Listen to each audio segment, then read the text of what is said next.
and welcome to my training on meditation. I love to share trainings on meditation because it's been quite a journey for me. I remember when meditation felt impossible for me, felt really, I can't meditate.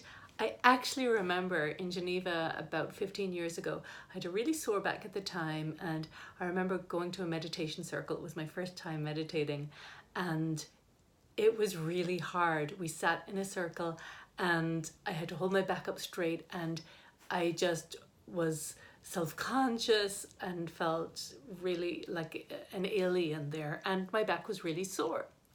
So I'm happy to let you know that even though it is recommended to sit up straight with your back straight and your spine straight, it's definitely recommended, and I do that. At the beginning, I think the most important thing is to feel relaxed and not focusing on holding yourself up if your muscles aren't so strong at the beginning, and just do like I do. I'm on my bed and I have a cushion behind me, and what I do if I'm meditating for a long time, I will bring myself forward, with my legs. My legs are crossed and they're down like that, and I have my hands. I hold my fingers like that. You know what? I'm not even sure, to be honest, if it's more effective like that or like that, and I've just got in the habit of holding them like that, and I rest them on my knees. So, and with my back resting like that, and I'm keeping, I stick my butt in as far back as possible to hold myself up as straight as possible, but I will trip out in this position for a good hour on my bed. That's my favorite place to meditate. Sometimes on the sofa, sometimes on the floor, and I play with it. But the most important thing, and I really, really want you to understand this, is to let go of that voice that says you're doing it wrong. If you are sitting down quietly and you are intending to meditate, and you stay there for 15 minutes or however long you decide, you can start with 5 minutes and work your way up. If you're doing that, you're meditating. Now, also you're breathing, relaxing, and letting go as far as possible of all external thoughts and stories. However, the mind won't like that at all, and it will keep on trying to pull you in, to lure you, to hook you to thoughts and stories. And regularly, when I'm meditating for an hour, I'll regularly go into stories. It's normal. It's what the mind does. But the awesome thing about it is, when you're meditating, is that then you catch it and go, and you come back and breathe and try and go behind your thoughts. Go behind your thoughts. Or be the observer of your thoughts. The observer, like you are the TV screen. You are not being active you're not playing any of the roles of any of the characters in the TV. You're just observing and allowing and coming back to your breath. So there's a few things that can really help with meditation. I can say that, just to go back to my journey, after that experience, I think I was one of those people who had the story that, well, I just can't meditate, it's not for me, which is ridiculous. It's for everybody, but I didn't realize that at the time. And then I think I gradually got back into it again and did some guided meditations. But I remember I was having a surgery about 9 years ago, and I was very nervous for that surgery prior to it, because I'd never been put out to sleep before. And so I decided I was going to meditate and obsessively meditate. Not obsessively, but a lot, to help me get through it. And that really, really helped. I did guided meditations from actually Kim Eng, who is the wife of Eckhart Tolle. I just found a meditation that really resonated with me at the time, and that's the one I did. And it's still what I do. I find meditations I trust, and I invite you to trust also whatever guided meditations you come across, to trust that they're the ones for you at that time. Or do like I did then after that experience, and that was very helpful. After that experience, I came across somebody called Kyle Cease, Kyle, last name Cease, and he did a 100-day surrender experiment. You can Google it. Basically, where he meditated for 2 hours a day for 100 days.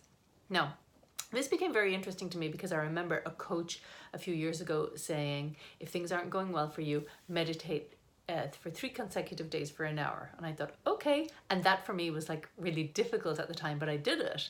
And I started to notice, wow, even though it's difficult, there's something in this. I really got that there's something in this. And then I thought, wow, imagine if I did it for 2 hours every day. And Kyle Cease, he kept a diary, a video diary of his 100 days and what he was getting from it. So I started to do that, and I didn't last 100 days. Life happened. I had 3 young kids, and I was waking up at 5 in order to do it between the hours of 5 and 7, and somehow I discontinued it. But it was really during those 2 hours that I got the importance of surrender. It's just like, imagine that you have a dog that is really wanting to go and run somewhere, and you say, no, sit, sit, sit. You're doing the same with you. Sit, sit, sit. And eventually the mind will give up, saying, oh gosh, I need to stop this now. And you just surrender. And it's a very powerful experience of just letting go and being in that moment. I invite you to try it for 2 hours. What have you got to lose? Except time. And you'll gain something that you can talk about forever. It's a great achievement. Basically, you set the timer on your phone or wherever for 2 hours, and you refuse to look at the time for those 2 hours, and you just wait until that timer goes off. It's a very interesting experience, because for me, all I was thinking about was, oh my God, did I really definitely set the timer? Am I sure? So maybe set 2 timers if you want to. And then I thought, let go, Niamh, just do it. Just sit here for 2 hours. And I think I nearly had a panic attack the first time. But I got through it because I surrendered. It's a very powerful experience. And then I started to get this sensation where I would kind of swirl, and it felt very trippy. And I've never lost that. And I got that when I started to do the 2-hour meditations. And it's a most beautiful experience. And that's what I wish for you, that you'll get to that trippy place. And what I now know it is, because I've done so much learning around this with the various mentors, but the best one I find is Dr. Joe Dispenza. He's got phenomenal trainings on meditation, and so many of his followers have had miracles, have had healings through deep meditation. So I practice his meditations every day. You're going to be hearing me talking about him a lot. I have great respect for him and the science behind why. But you don't even need to know the science. Just sit there, listen to his voice, or if you prefer, just listen to nice music.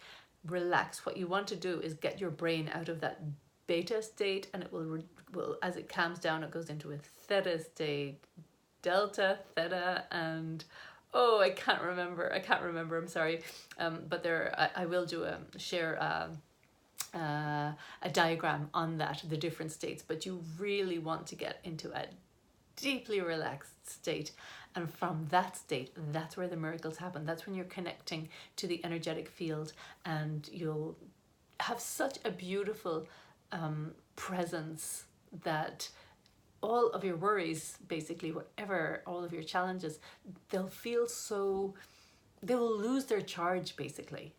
And you're in a state of presence and peace. And it's a beautiful feeling, beautiful feeling. So in order to get to that trippy place, it's a matter of practice and trusting that it's going to come. Now, there is a few things that I want to add that personally really benefit me. So if you're having problems with focus, if you've tiredness, if you've got some health challenges going on, or you just find it really hard to stay focused, well, of course, it's practice, that catching those thoughts and then dropping the thoughts, like just basically saying, okay, I'm choosing not to think about that anymore. And of course you can do that. If your mind is saying, that's not possible, I can't stop thinking about it. I mean, here's an example. Think about your left leg right now. Think about your left leg. Put some energy there. You can close your eyes. Left leg, left leg. Feel your left leg and your left foot, your left foot. So you're feeling it. Now I want you to think about your right arm. Feel your right arm. Putting all your energy in your right arm. Can you feel it? Now what you've just done is you have shifted your attention from your left leg to your right arm. It's the exact same thing. It works the exact same way with your thoughts. So if you're thinking, I can't stop thinking about it, just start thinking about something else. And or best of all, just what I do is just feel my body. And when I'm busy with feeling my body, there's no space for thoughts to come in. And feeling gratitude especially, that is the most powerful place to be. And I'll be covering that in the gratitude module. But here's two things that really help me. One, oxygenating myself. So if you're feeling tired and you want to get into that deeply relaxed state quickly, this is something I learned from my mentor, Peter Sage, that you just basically take 10 deep breaths in through your nose and out through your mouth, and you go, let's do it together. We're going to do 10 of these, and I want you to notice your state and how it shifts. So be sitting down or lying down and really focus on oxygenating yourself as much as possible for 10 breaths. Okay, let's do it. And you'll notice at the end how much more relaxed and focused you feel because of the increase in oxygen. Here goes.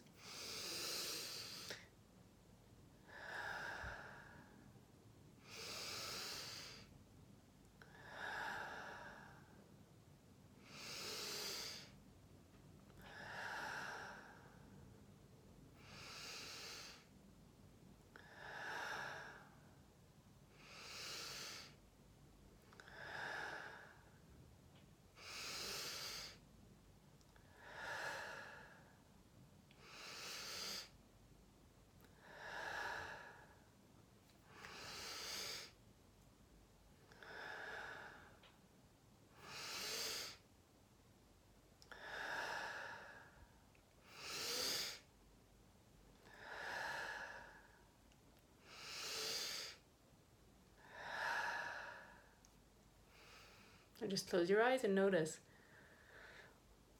And yawn if you need to.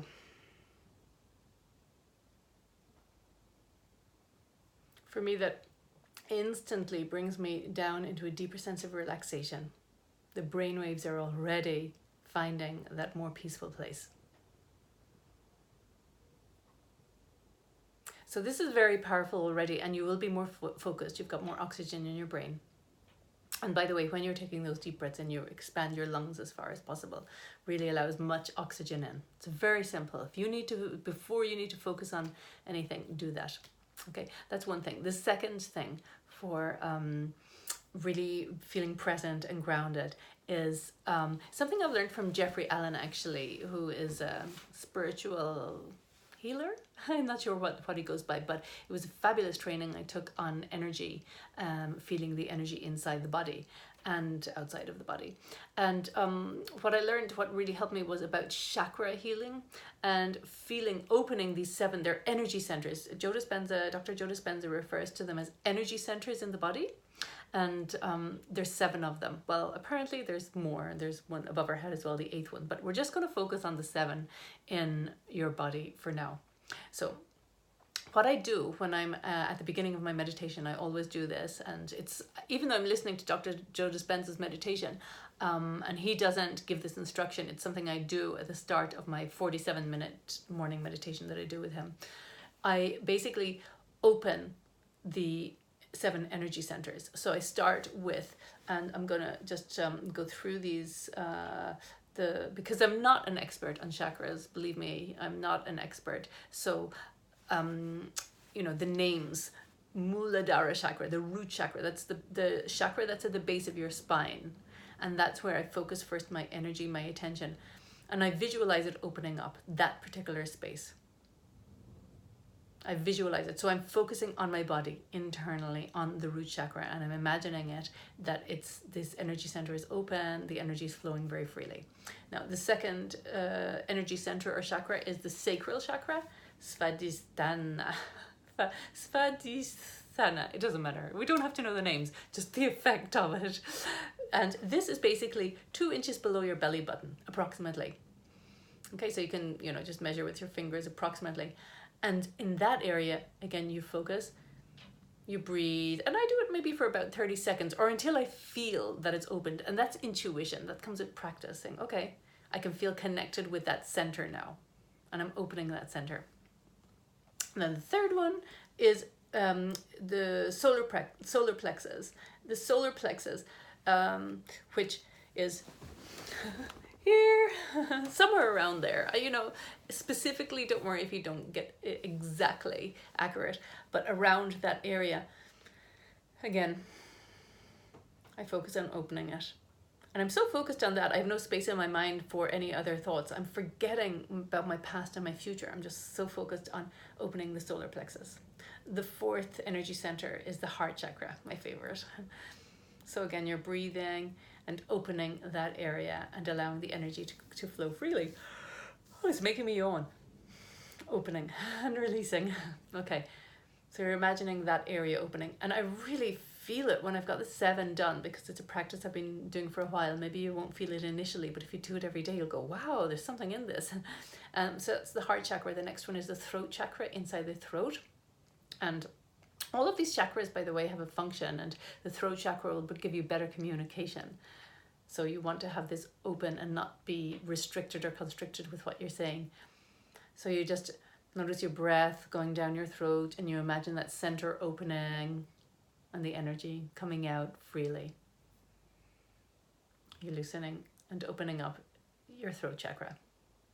Okay, and then the next one, the heart chakra, the throat chakra, the third eye chakra, ajna is the other name for it.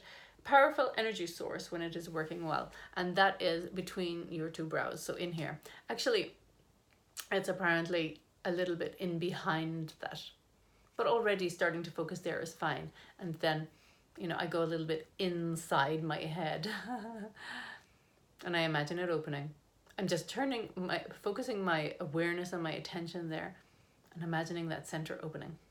And the final chakra is the crown chakra, and it's in your crown. So specifically, the location is the top of the head. The physical location is the top of the head.